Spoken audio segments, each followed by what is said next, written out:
Stories 1 and 3 are camping stories, and stories 2 and 4 are night shift stories. Whichever stories you prefer, please comment below and the winner will go through to the semi-final. Thank you.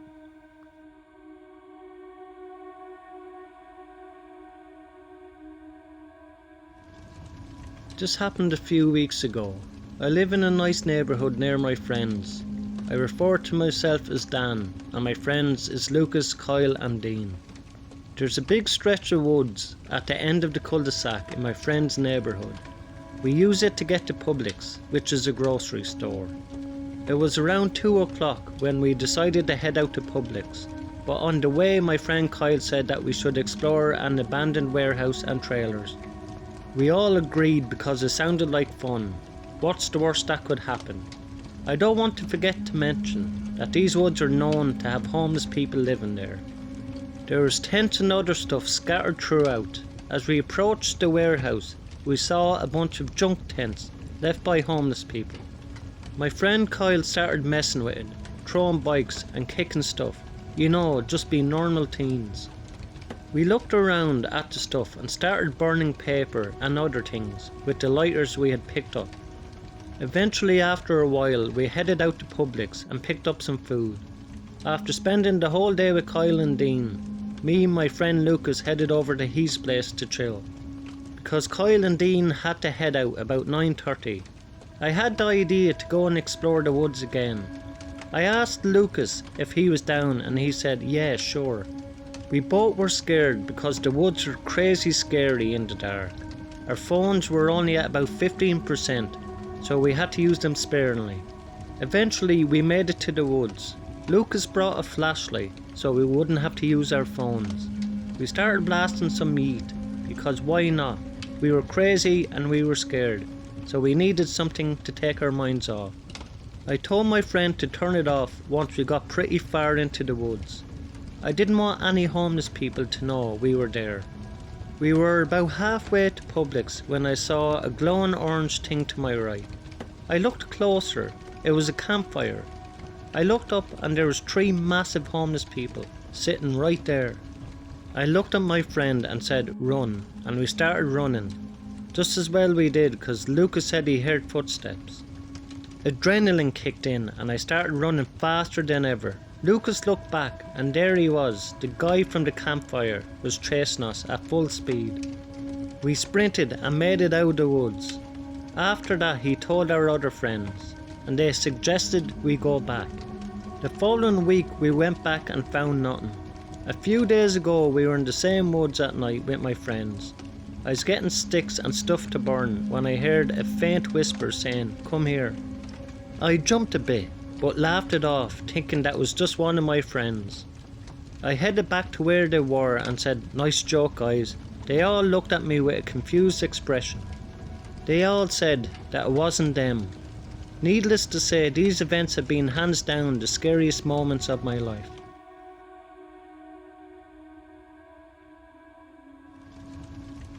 It was a cold winter's evening and I was working at the gas station in my town.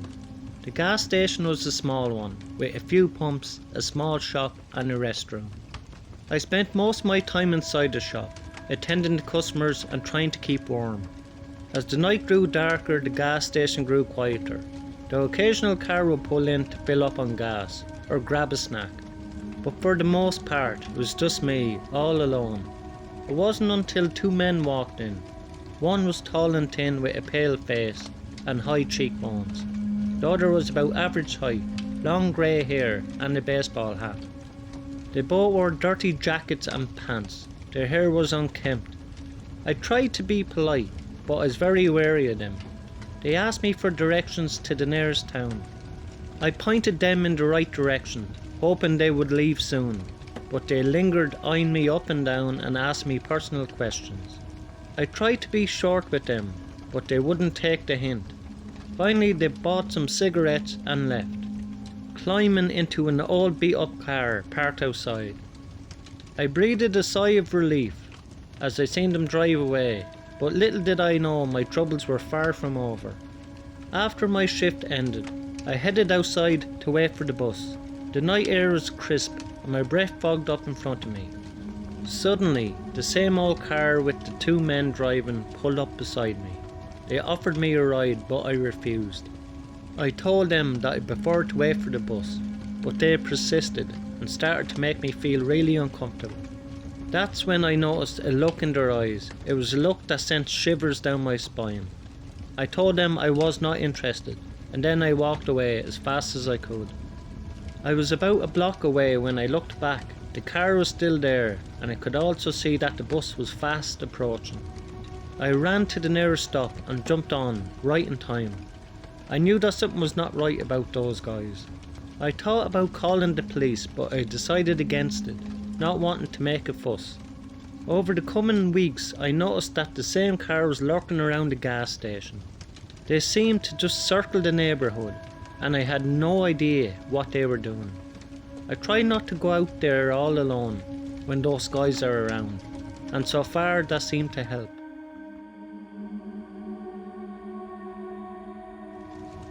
I'm an 18-year-old male, but I was 17 at the time of this incident. I've had some weird things happen to me throughout my life, but nothing like this.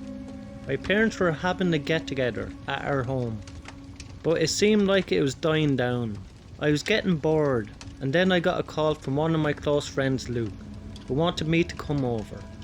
I replied back saying sure, I'm bored.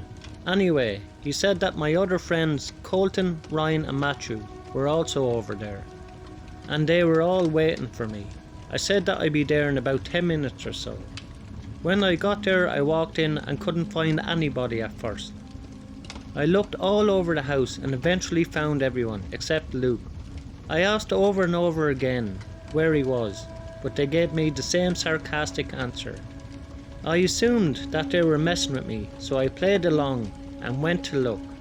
Let me give you a layout of the house. It has a relatively long driveway that had a few curves, with a barn on one side of the driveway, opposite the house. The house is mainly surrounded by woods and fields. I searched around the house for a while, and they ended up telling me that he was in the barn. So I went out there to check. When I walked in, I couldn't hear anything, so I called him on his cell phone. He didn't pick up, so I just gave up. Just as I did, I got a phone call. It was from Luke. I picked up and said, "Dude, where are you?" He replied, "I'm in the woods at the back. You have to come and find me." I hung up, dreading having to walk through the dark field by the woods. Why would he go back there anyway? It was dark, cold, and practically a swamp back there.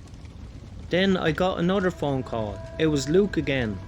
I asked why he would go back there, because it was so wet and cold. He told me to come to the tree line. Something sounded really off with his voice, but I told myself I was being paranoid. I told him I was coming and walked through the swampy field. That's when I got another phone call. It was Ryan. He asked me where I went and said that they were all looking for me all over. I told him I was going to get Luke. What he said to me next made my heart drop into my stomach. He said that Luke was standing right next to him. I asked him why he called me and said that he was in the woods. Ryan told me that he was in the garage and that his phone was dead. It had been dead all day. I felt like my heart punched the inside of my stomach when he told me this. I sprinted back to the house, not caring how wet it was. When I got back, Luke charged his phone and showed me that there was no recent outgoing calls.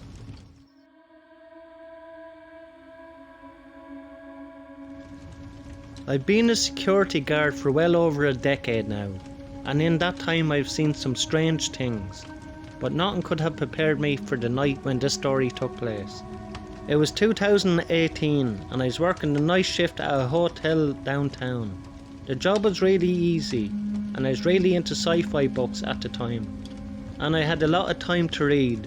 There was a security office at the back of the building, which is where I spent most of my time. Other than that, I would do a few patrols of the building and the parking lot every few hours throughout the evening. It was a typical quiet night at the hotel. I was making my rounds, checking doors and windows. That's when I heard a loud noise coming from the parking lot. At first I thought it might have been a car backfiring, but as the noise continued I knew something was wrong.